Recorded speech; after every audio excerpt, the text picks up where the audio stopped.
what's like your favorite style of comedy? So like think about comedians that you really like. I mean, it's hard to say a style because, I mean, other than physical and witty humor, like, you know, those are kind of the two basics of it. But then at the same time, like, they're situational inside the witty. But, I mean, you kind of have to break it apart. Like, what's something that hitting you things with a sledgehammer? Gallagher. Just smashing Just smashing stuff. That is funny, though. Like, every YouTube video of stuff blowing up, like, there's something really entertaining and satisfying and funny about watching things blowing up. Oh, yeah. That's why I'm subscribed to the Hydraulic Press channel. That's why some Finnish guy, welcome to the Hydraulic Press channel. And he just crushes things with his hydraulic press. That's all it is. Yeah, I love channels like that. And the thing is, it popped up on Reddit one day, and he had like 200 subscribers. And within about a week, he had passed 1 million subscribers, not just views. Like just, and he's just skyrocketed. Like it was insane. People are sending this guy diamonds to crush in his hydraulic press. Crush this. Yeah, he crushed a smaller hydraulic press in it once. Back to your question of favorite comedy. I don't know. I like my comedy to mean something. So even though I appreciate stuff like Jim Gaffigan and Brian Regan and stuff, and what do you mean by mean something? I like it when it deals with issues that are important to society, right? Mm-hmm. Like I really like Richard Pryor, and I like George Carlin, Dave Chappelle, Louis C.K. I really like. One of my favorites right now is Mike Birbiglia. He's funny because like Mike Birbiglia like tells a story, right? And there's like a theme with what he tells.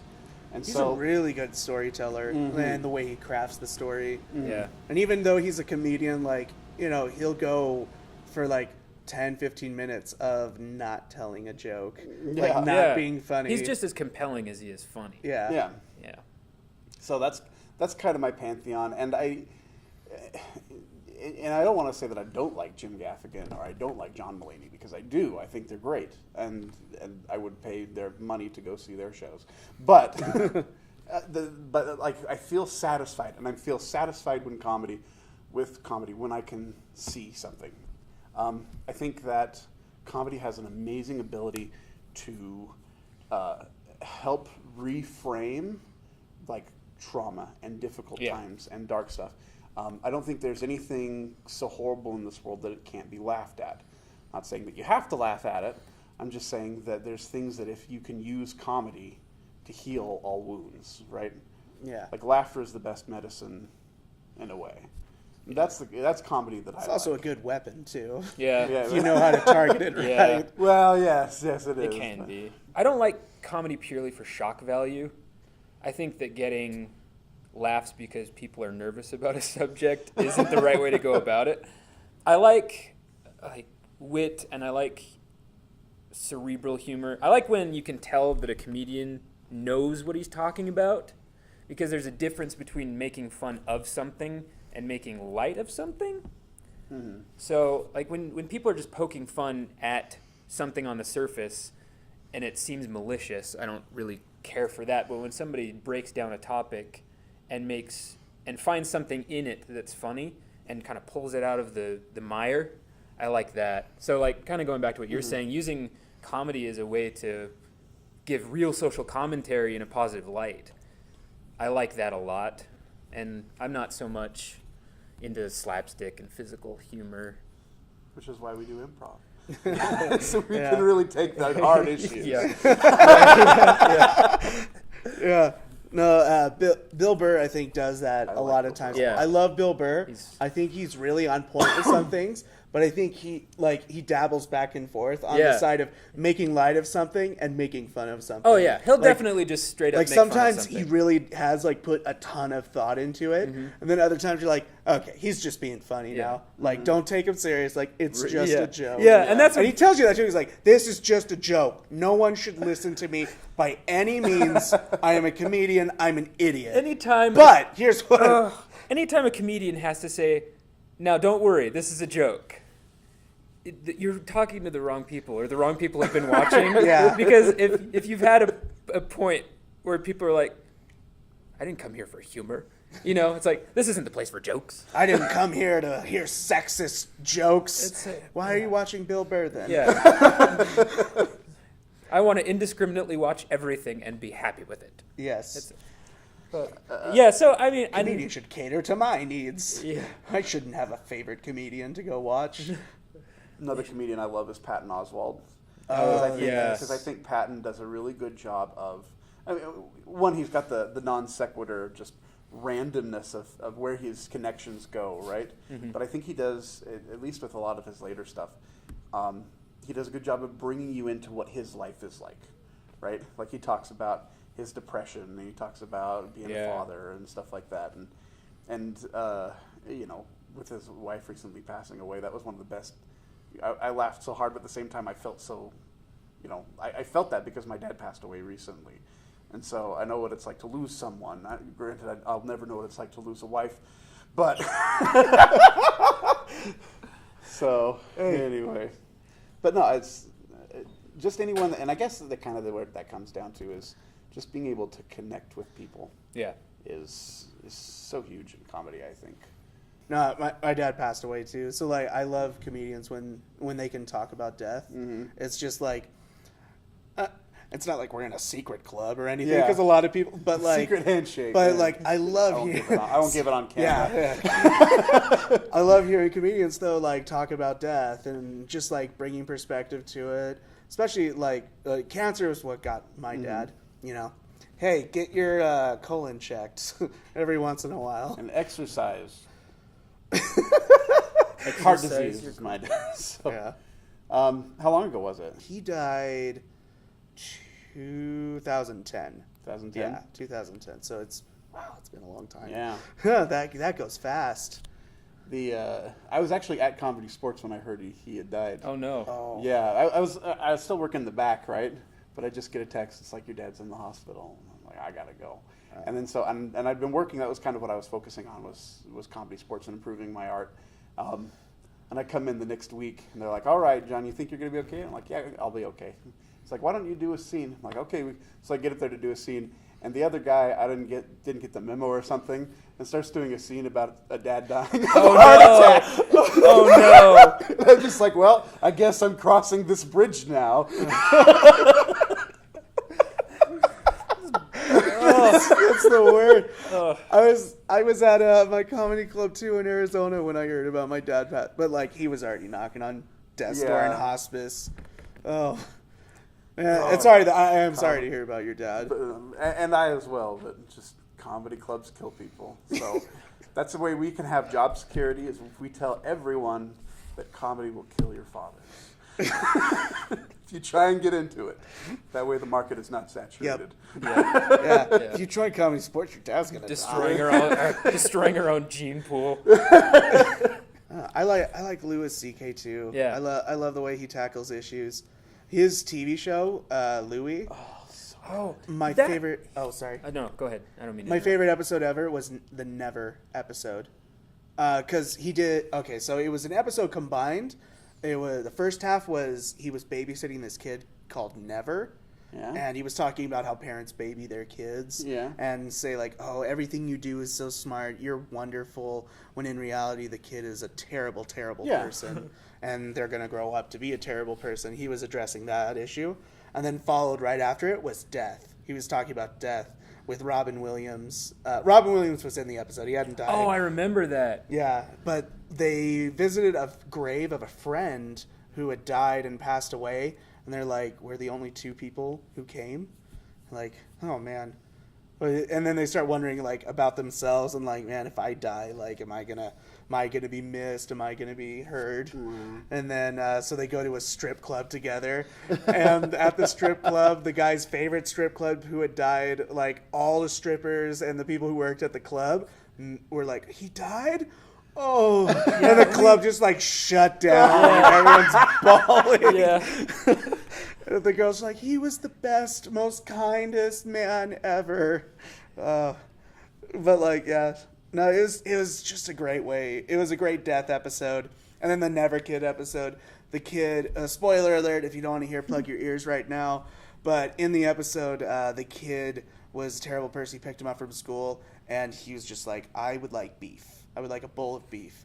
He's like, do you want it cooked? No, just a bowl of beef. That's how your mom gives it to you? He's like, yeah, that's how I like it. And he eats it. He's like, I'd like to take a bath. And Louis C.K. is like, you want a bath? All right, go take a bath. And he lets the kid into the bathroom. And then he walks in there. Or like he knocks on the door because there's a really bad smell. And he's like, Never, is everything okay? And that's the kid's name, Never. Yeah. Because his parents never say no. Yeah. And the kid's like, I'm fine. He's like, you've been in there a long time, buddy, and something smells really bad. So he opens the door and like looks in, and he had diarrheaed in the whole tub. Like he's sitting in this pool of brown water, and he's just like, I diarrheaed in the tub. And he's like, Never, get out. We got it. All right, let's get to the final question. All Okay. right. Celebrity camping trip. All right, you Yes, can take. I'll go. Yeah. Thank you. I would love to go on this celebrity camping trip. All right, name 5 celebrities that you would want to go on a camping trip with.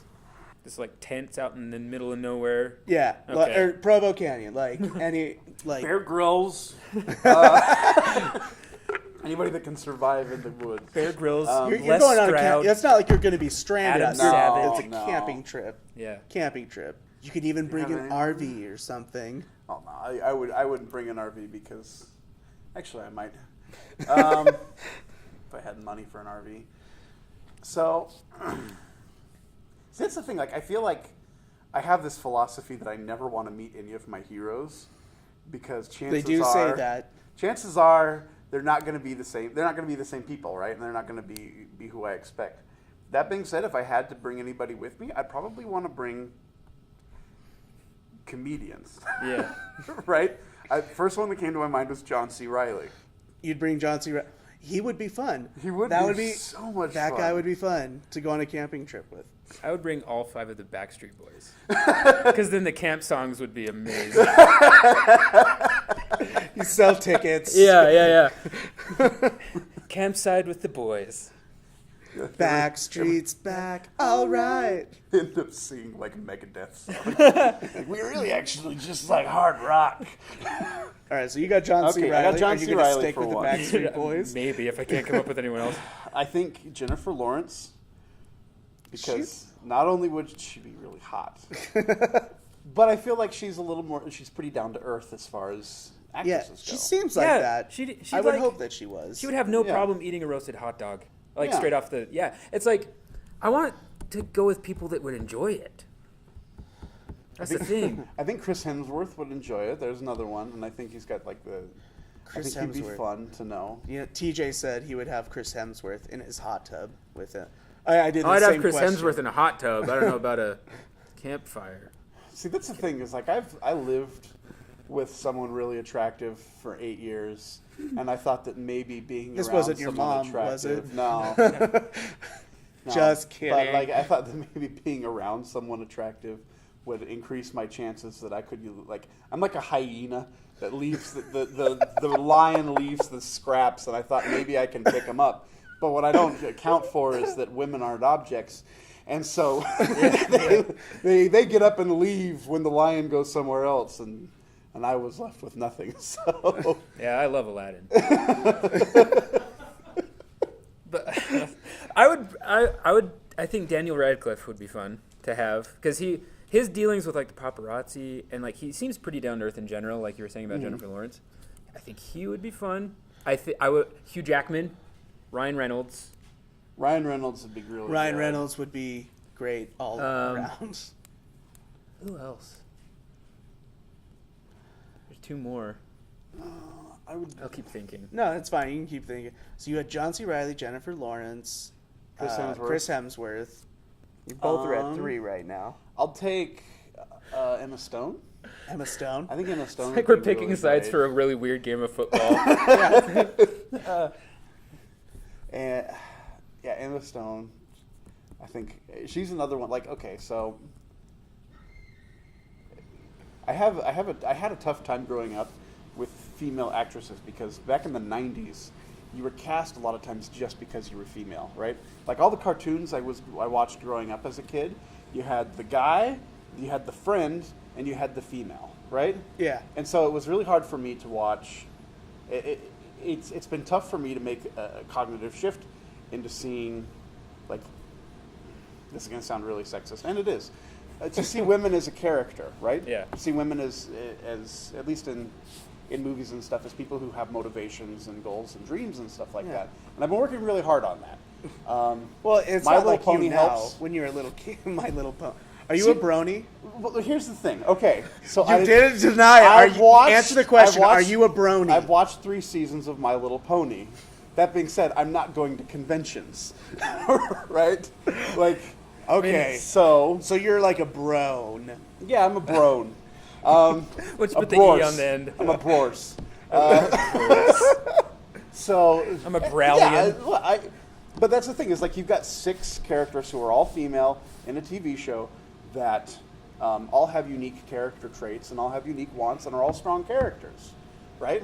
Yeah. So, and that's what I appreciated about the show is I'd never seen another show like that, right? Because everybody else, it's always a, you know, a cliche. Yeah. Women always become a cliche. Yeah, and- the problem isn't that they're women. It's the problem that, like, studios want them to be the anti-man. Yeah. Like the thing with Ghostbusters. People weren't like, oh, they're women. We hate the movie. They're like, they're this. Now I want to be. I don't care what bunch people of think white about this. dudes talking It's about like- women. This right, is going but in a it's good like direction.